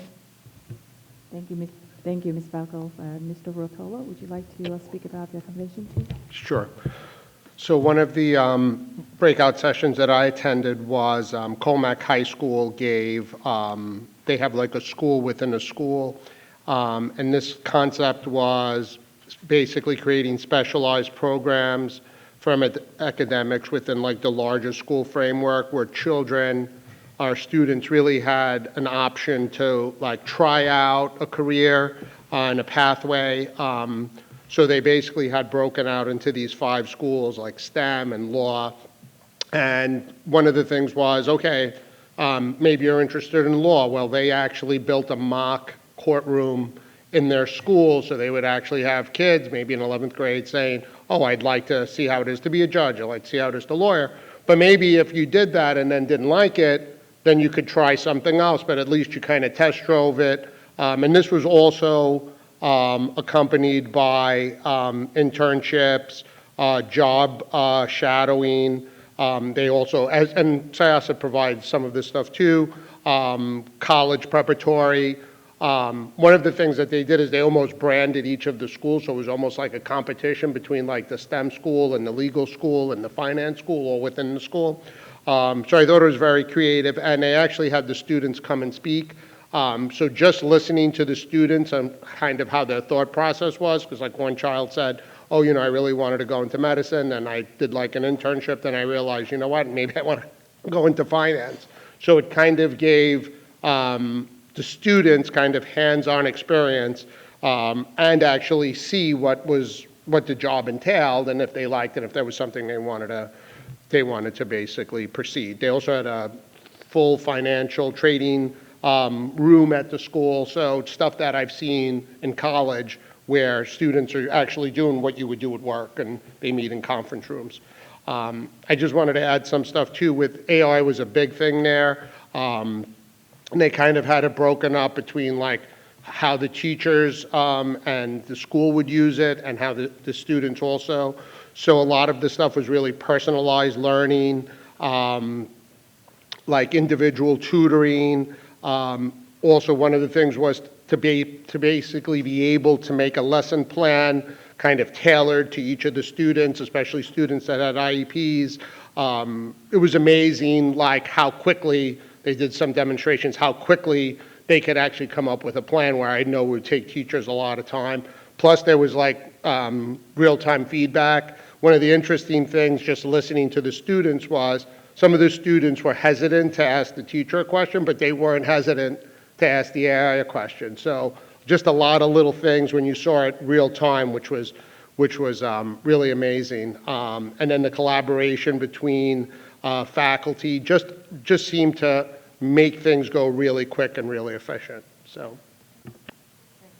Great, thank you, Mr. Rotolo. And Mr. Greco, would you like to add some more?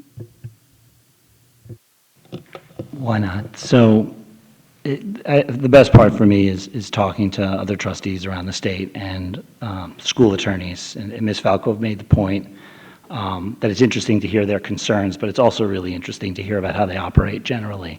So obviously all school boards are bound by various laws like the open meetings law, but there's a lot of flexibility in the way we actually operate, and it's interesting to hear how some of them do things, and maybe it's something when I want to be really annoying that I'll bring up amongst us as changes to make. But that's always been the best part of these conventions, for me, at least. Thank you. Okay. All right. Thank you so much for all your sharing. There's no unfinished business, and we are, oh, Mr. Ostrick, I'm sorry. I wanted to, it's a discussion, right? I just wanted to ask Tommy, the question, the classroom for the careers? Was it one class where you tried out a bunch of different things, or it was a series?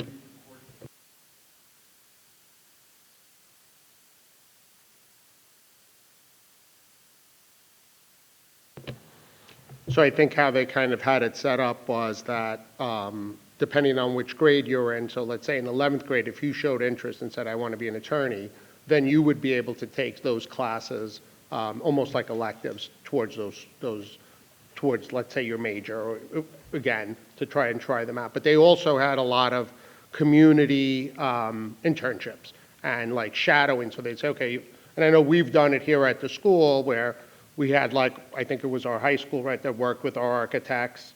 So there was kind of a lot of that where you kind of were in a school and it was labeled, so like in the hallway it would say, you know, legal.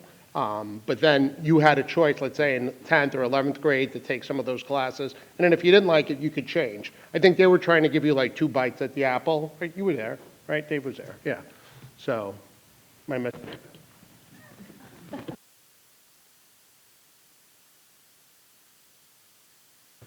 Okay, thank you, Mr. Rotolo. Mr. Steinberg, would you like to?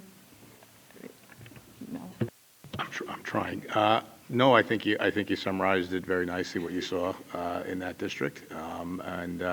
You know, and as you pointed out, we do have similar, you know, programs here as well. You know, certainly we could discuss it, you know, at the appropriate time.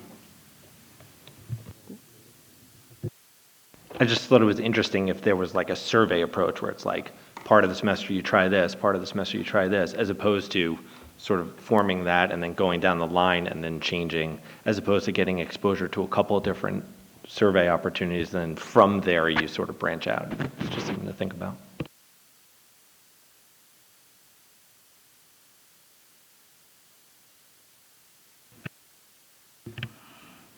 Okay, are we all good? Okay. All right, so we are going to do our new business. And 13A is the approval of staff changes. Can I have a motion, please?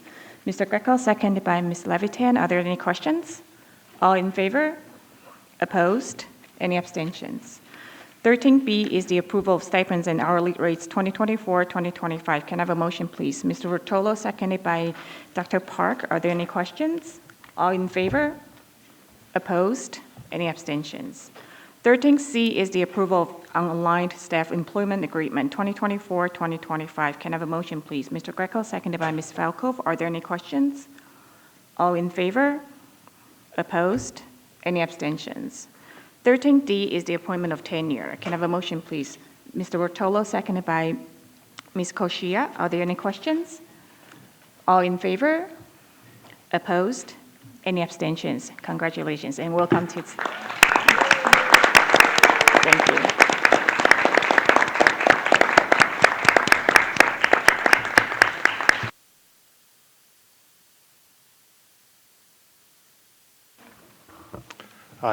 Typically, we have more people who get tenure in the spring, just sort of the way things work, but every once in a while there's someone who's a little bit out of phase, but it doesn't mean you don't get the speech anyway. So the speech goes like this. It's been said that friends are the family you choose for yourself. So in this context, earning tenure signals that you are the family that we choose for Syosset. You've been with us, you've had the opportunity to work with us, we've identified you as being of great quality to the school district. You're someone that we want to have here for a long period of time to come. This is our expression of confidence in you and our recognition of the work that you've put in. So congratulations on earning tenure, and you've already made us proud. Keep doing so.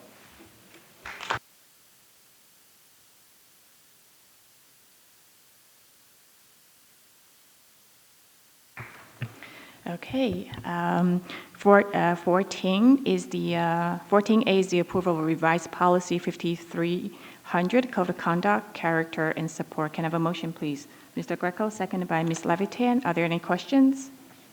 All in favor? Opposed? Any abstentions? 14B and 14C can be taken together. They are the approval of the Committee on Preschool Special Education and the Committee on Special Education recommendations. Can I have a motion, please? Mr. Rotolo, seconded by Ms. Abramson. Are there any questions? All in favor? Opposed? Any abstentions? 15A is the acceptance of audit report. Can I have a motion, please? Mr. Greco, seconded by Ms. Falkov. Are there any questions? All in favor? Opposed? Any abstentions? 15B is the authorization of service contracts. Can I have a motion, please? Dr. Park, seconded by Ms. Koshia. Are there any questions? All in favor? Opposed? Any abstentions? 15C is the authorization for special education and/or nursing contracts. Can I have a motion, please? Ms. Levitan, seconded by Ms. Falkov. Are there any questions? All in favor? Opposed? Any abstentions? 15D is the authorization to participate in a cooperative CDW Government LLC. Can I have a motion, please? Mr. Rotolo, seconded by Ms. Abramson. Are there any questions? All in favor? Opposed? Any abstentions? 15E is the authorization to participate in cooperative SHI International Corp. Can I have a motion, please? Ms. Falkov, seconded by Ms. Levitan. Are there any questions? All in favor? Opposed? Any abstentions? 15F is the authorization for deduct change order Cooper Power and Lighting Corp. Can I have a motion, please? Mr. Rotolo, seconded by Dr. Park. Are there any questions? All in favor? Opposed? Any abstentions? 15G is the authorization for deduct change order Cooper Power and Lighting Corp. E14. Can I have a motion, please? Ms. Falkov, seconded by Mr. Greco. Are there any questions? All in favor? Opposed? Any abstentions? 15H is the authorization for deduct change order Cooper Power and Lighting Corp. E-17. Can I have a motion, please? Mr. Rotolo, seconded by Ms. Abramson. Are there any questions? All in favor? Opposed? Any abstentions? 15I is the authorization for contracts for federal Part B funds. Can I have a motion, please? Mr. Greco, seconded by Mr. Ostrich. Are there any questions? All in favor? Opposed? Any abstentions? 15J is the approval of student club charters 2024-2025. Can I have a motion, please? Mr. Rotolo, seconded by Ms. Abramson. Are there any questions? All in favor? Opposed? Any abstentions? 15K is the approval of student group charters 2024-2025. Can I have a motion, please? Mr. Greco, seconded by Ms. Levitan. Are there any questions? All in favor? Opposed? Any abstentions?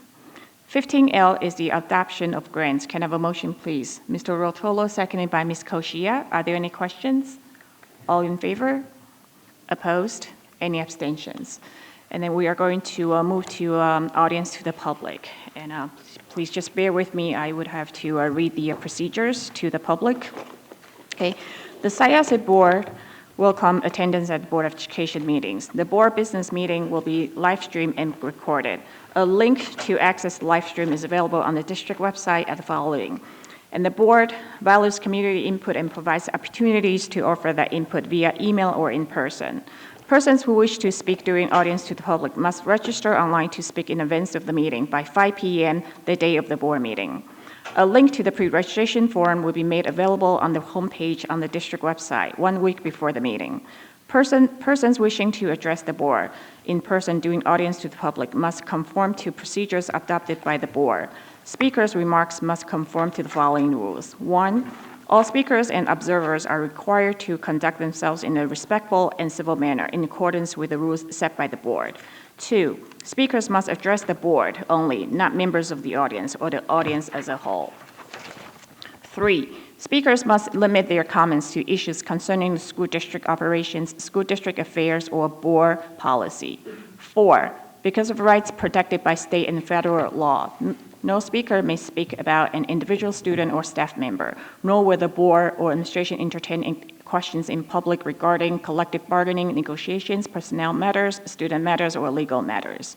5, No speaker may speak about decisions involving specific personnel or specific students. If a speaker wishes to address the board concerning specific personnel or specific students, the speaker must write to the board. 6, speakers may not use epithets, slurs, personal abuse, lewd or obscene speech, profanity, libelous speech, threats, and fighting words or gestures, defined as words or gestures which by their very utterance inflict injury or tend to incite a breach of peace. Any person who violates the rules above will immediately forfeit the balance of their time addressing the board. To be recognized to speak, person must register with their full name and address and attest that they will comply with the rules stated above. In addition, only residents of the Syosset Central School District are permitted to address the board. Each resident will have 4 minutes to address the board, which may extend it or reduce at the discretion of the chair for good cause. The board will not permit polling of the board members by speakers. After every resident wishing to speak had an opportunity to do so, the board or administration may respond to residents' questions or comments. No resident will be permitted to address the board more than once per meeting. No one may record another member of the public in a manner that's disruptive or confrontational. Okay, and then with that, we will begin our audience to the public. And the first person will be Mingwei Chen. Going once? Going twice? Going 3? Okay. And the second person is going to be Teresa Morelli. Going once? Teresa Morelli. Okay. Twice? Okay. The next person will be Yao Xiao.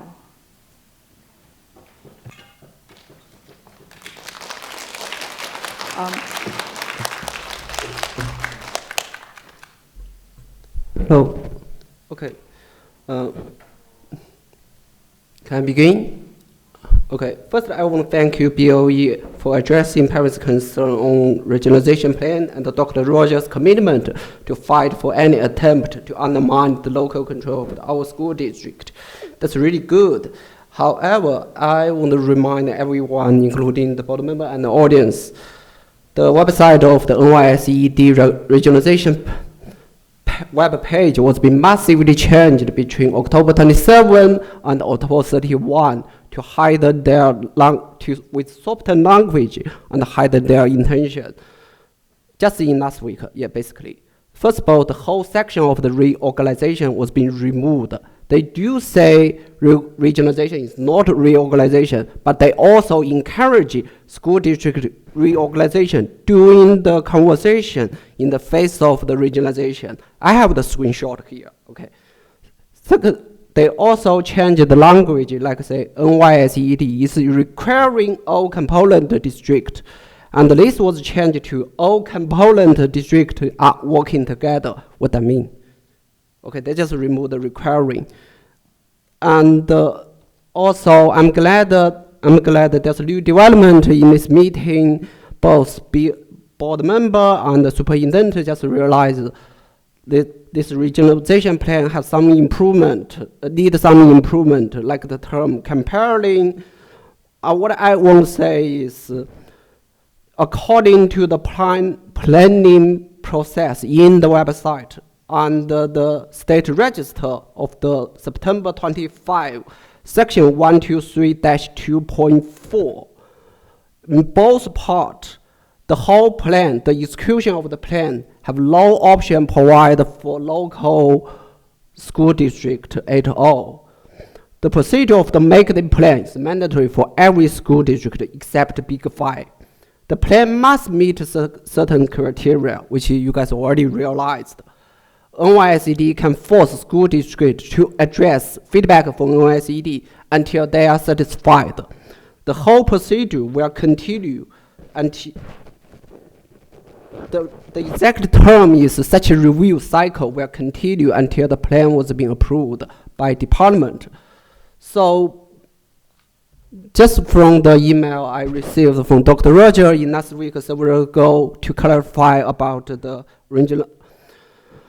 regionalization plan, the FAQ was being quoted in this email say, school district need only pursue implement of the activity they have agreed or consent to for their local contact on the final plan. This statement is extremely misleading, and I don't think it should happen sent in the email before we actually read the regulation, because it's directly contradictory to the regulation. And then I would talk about, I'm really glad there's already mechanism for regional cooperation organically. However, I'm strongly against turn such a voluntary mechanism to mandatory regulation, which is under the control of the bureaucrat in our body. Anything central controlled will eventually turn out irresponsible wasting and corruption. At last, I would suggest board trustee should read the official regulation, not the website. This is the duty not as a board member, but also as a good citizen. If you don't want our education decision power shift from the CLC BOE to OSCED, you should raise your opposition and provide improvement, send a comment. Anyway, in the end, our country is founded because our founding father been rebelling against the government, not because they blindly trust the government and following the order. Okay, thank you. Thank you. Okay, the next person.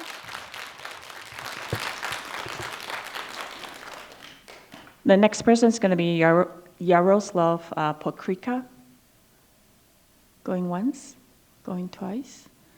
Okay. All right. Next one will be Wei Wei Liu.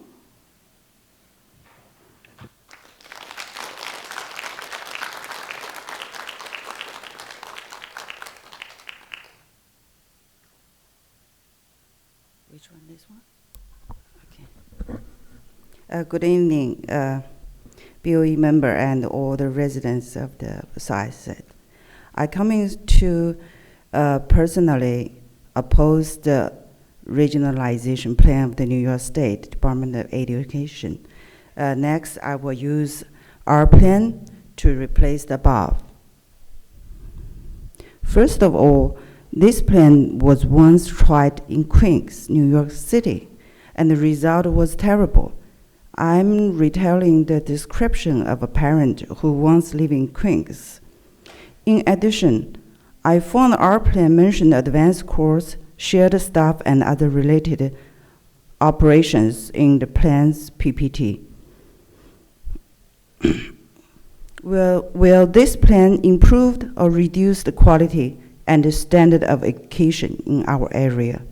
I would ask BOE members, is the currently high quality education level in SciSat and the surrounding area directly related to the level of our school taxes?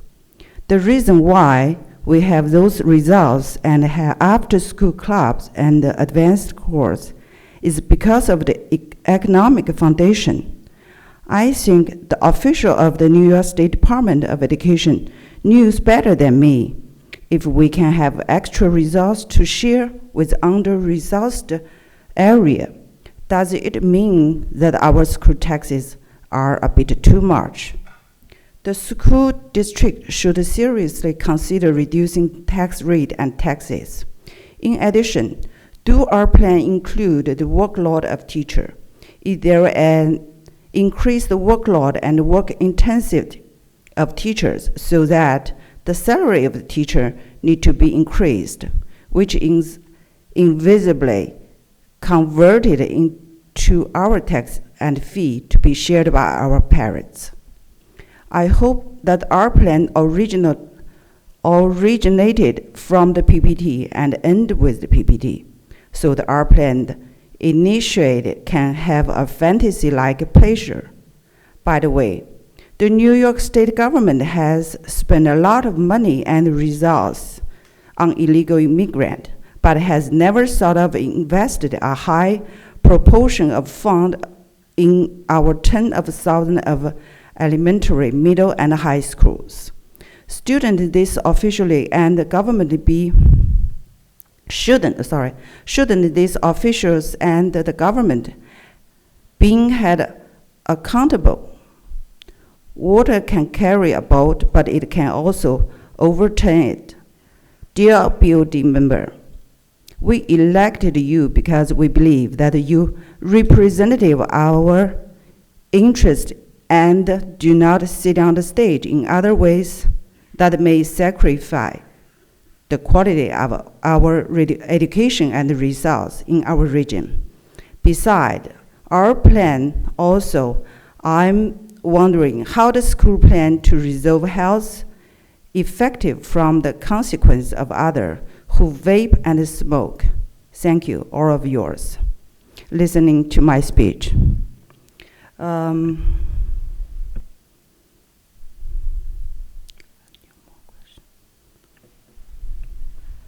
Okay, that's all. Thank you. The next person is going to be Ke Yu.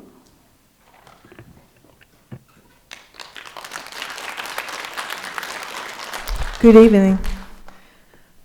Today, I stand here to express my firm opposition to the initiative of regionalization, a proposal that may seem well-intentioned on the surface, but one that conceals many issues we need to address directly. As a volunteer firefighter in Soyasset, I'm seeing firsthand how effectively we can work together without a centralized system. For decades, mutual aid agreement between fire department or police department across Long Island have shown us that strong partnership can develop from local needs without imposing original management structures. These agreements allow us to share resources quickly and tailor support to each unique emergency.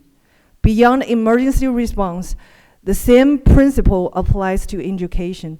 We all want our students to have resources, but we need to remember that these resources come from our local taxes. Regionalization at its core is a mechanism to redistribute our tax. Why should non-elected bureaucrats and the NYSED decide how our money spent?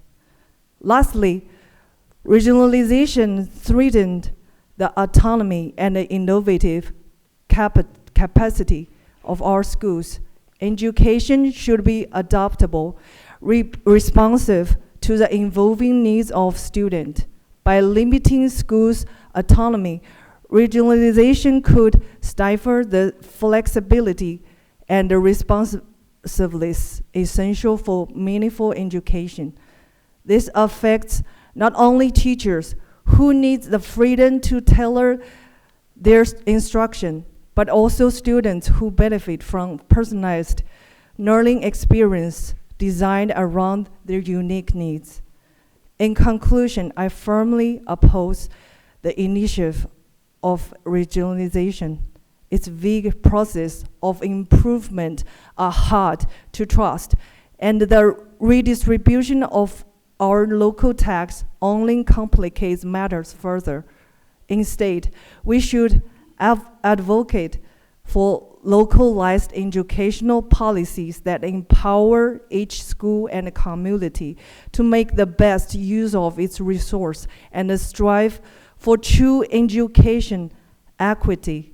We work hard to pay our property taxes to improve our school districts, not to place them under the supervision of distant administrators. Thank you for your time. Thank you.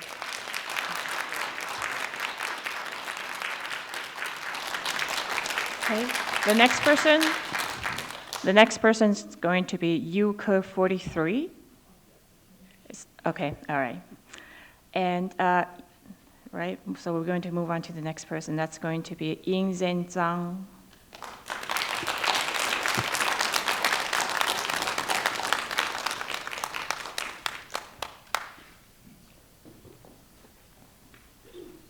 Hi everyone. Before coming to this meeting, I actually prepared long questions to express our concerns. The concern actually is that if our BOE members, if our superintendent are standing with us as the community and taxpayer here, because as we know, many school districts have presented their parents and taxpayers in opposition to the regionalization plan. Districts such as Locust Valley, Massapequa, Cold Spring Harbor, and Oyster Bay, East Norwich have even sent letters from their attorneys to the New York State Department of Education. So now, after this meeting, I feel happy that you actually stand with us, and also especially thanks to Brian and Jack, you actually expressed our big concerns and asked the questions. So now we just look forward the letter from Dr. Rogers very soon, because now I know we only have like 20 days inside the comment period. So thank you for all of you. I hope we have the good result. Thank you.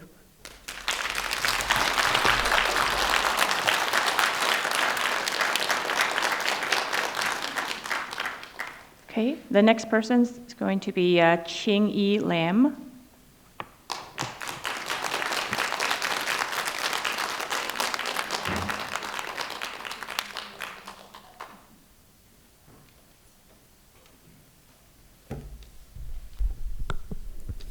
Hi, everyone.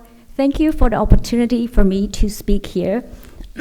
So I actually have a lot of concern after I read what was published on the New York State Register, published on September 25th. So here are a few examples. Some of them are already addressed in today's meeting, which I'm very glad. But just to give everyone a recap, here's a quote. The regionalization plan should be reviewed by the department within 30 days. The department shall grant approval of regionalization plan based on criteria determined by the commissioner. Plans do not meet these criteria should be returned to the district superintendent. Here it means BOCES superintendents with comments. For return plans, the district superintendent should work cooperatively with their component school districts to address any concerns and resubmit such plan with edits no later than 30 days. Such review cycle should continue until the plan is finally approved by the department, end quote. So here, it clearly stated that the plans need to be approved based on the criteria determined by the commissioner. Is there any transparency on what those criteria are? What would happen if we do not follow the right criteria? Although we've been assured that we can come up with our own plans, they do need to be approved based on a certain criteria determined by the commissioner. To me, that seems a loss of local voice. What happens if our plans do not meet the criteria and keep getting rejected? By then, do we have any power to negotiate? Are we going to feel compelled to change our plans so that it will meet the criteria? So this is one of my concerns, and I can give you another example of what's written in the register. The department, district superintendents, and component school districts shall undertake any responsibilities needed to develop or implement regionalization plans or as otherwise directed by the commissioners. Here is just a very general statement giving power to commissioner that everyone needs to obey, basically. And this raised a big red flag for me. And I have read in other sources that many school districts also have the same concern on this part. And I can give you a lot more examples of the language here, but I think there will be a lot of resources that you can read for yourself. And for the lack of time, I'll move on to my second concern.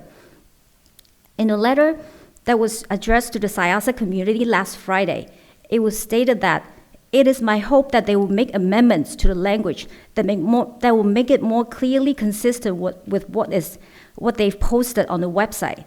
So from this statement, I would like to know what and where exactly in the language that our district think can be more consistent with what's been posted on the website. And if we think that there's consistency, is there any action that we would take to address this, or are we just going to wait for someone to amend it? And I understand that this has been addressed at today's meeting, and I'm very grateful for the Board of Education, board member for raising this issue. And I also agree with what other speakers have said, and I strongly oppose this regionalization plan, which was raised as an emergency because they think there's an equity problem in the education, which I do not agree. And thank you, everyone, for your time. Thank you.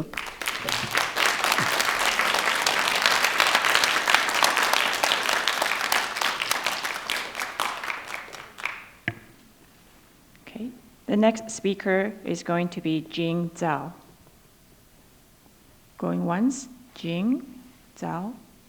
Twice, okay. The next one is going to be Simon Chang.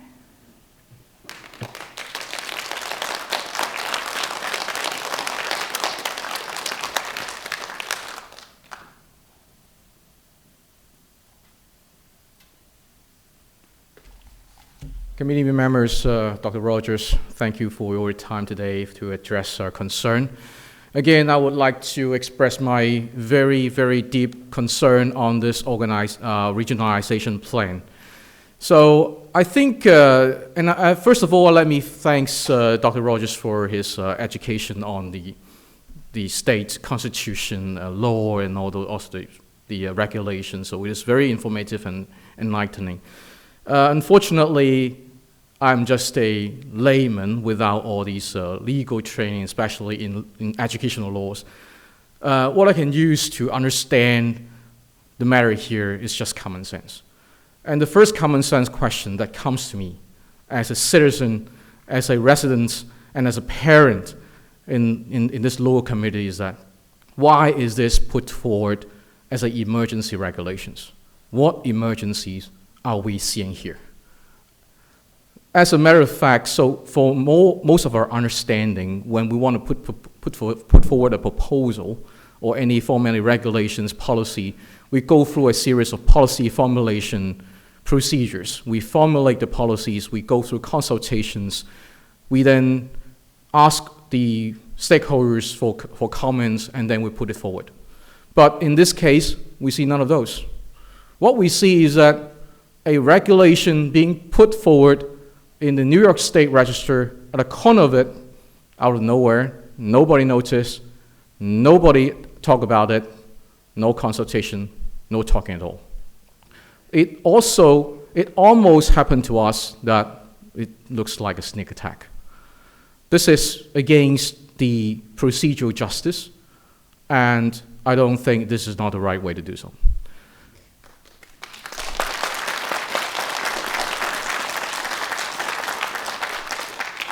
Thank you. And second part of that is that I think many speakers before me and also the board members has already also mentioned it. The biggest concern we have right now is that the tax that we read from the New York State Register is nowhere near what the Department of Education officers has advocated. They say that, okay, we're not going to do this, we're not going to do that, we're not going to take out local controls, we're not going to force schools to collaborate. There could be opt-in and opt-out options. But that is not what we read from the register. The tax is very, very different if anyone would go into and read that, right? You have to firstly fill out that strength and weakness too. You have to formulate a plan, and you have to submit that plan for approval, and then you have to implement it. You have deadlines allocated to that, right? And so, not to mention, many speakers before me has made it clear that there are a lot of uncertainties in these criteria. How do we determine what is the commissioner's criteria for judging these plans? Given all these uncertainties, given all these oppositions that we see from the community, I strongly urge the community to firstly address this to the New York State Department, which I'm very glad that Mr. Rogers is going to take the lead to do so. And I also want to make it sure that we also want to ensure that this law, which is so unsure at this moment, so much uncertainty, should not be implemented before any concerns were cleared, or when the wordings, as Mr. Rogers has mentioned, is reworded to a reasonable, normal context, and when public discussion has been completed and we are all agree and abide to it. Thank you.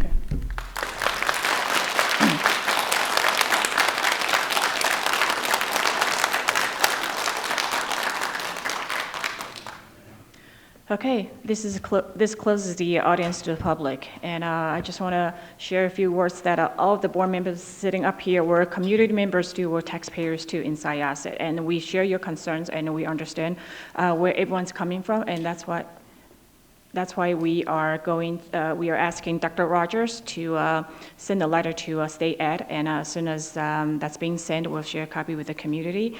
And a lot of the questions, concerns that the community member has spoken about have been addressed in Dr. Rogers' superintendent's report.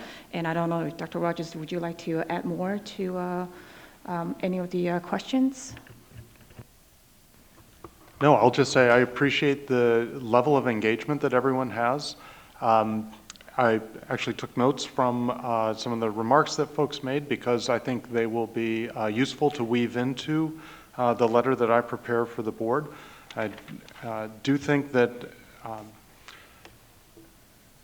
the positive sign, I'd be really alarmed if I saw the State Education Department officials trying to defend the language that was in the regulation. What I hear them doing instead is the opposite, saying it's not compulsory, of course districts can opt out, of course districts only have to do the things that they agree to.